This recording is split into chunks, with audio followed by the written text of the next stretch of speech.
അവൾ ഇടയ്ക്കിടയ്ക്ക് തിരിഞ്ഞു നോക്കുന്നുണ്ടോ? സംശയത്തിന് ഇവിടെ വരുത്തില്ല.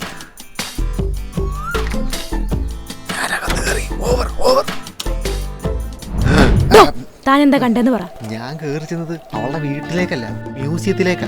ഒരു മാസമായിട്ട് തൂക്കാതെയും തുടയ്ക്കാതെയും കിടക്കുന്ന പൊടി. ഹോളിലും റൂമിലും ഫർണിച്ചറിലൊക്കെ ആയിട്ട് നിറയെ തുണികള്. 1.5 ആഴ്ച പഴക്കമുള്ള ഫുഡ് വേസ്റ്റ്. പലതും പ്ലാസ്റ്റിക് വേർതിരിച്ചിട്ട് പോലും ഇല്ല. എന്നിട്ട് അവളെവിടെ?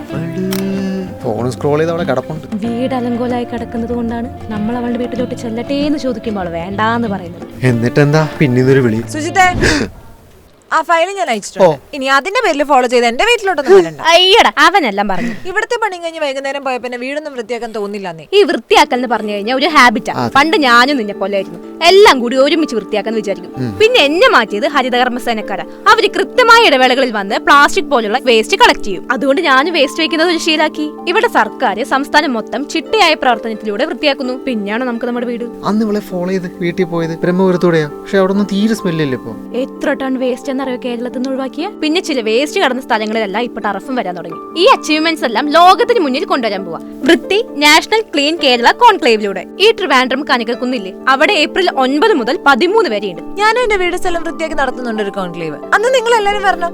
ഒരു പാർട്ടി തരാന്ന് പറഞ്ഞ് തന്നിട്ടില്ല ഇതുവരെ. ഇതെങ്കിലും നടന്നാ മതിയായിരുന്നു.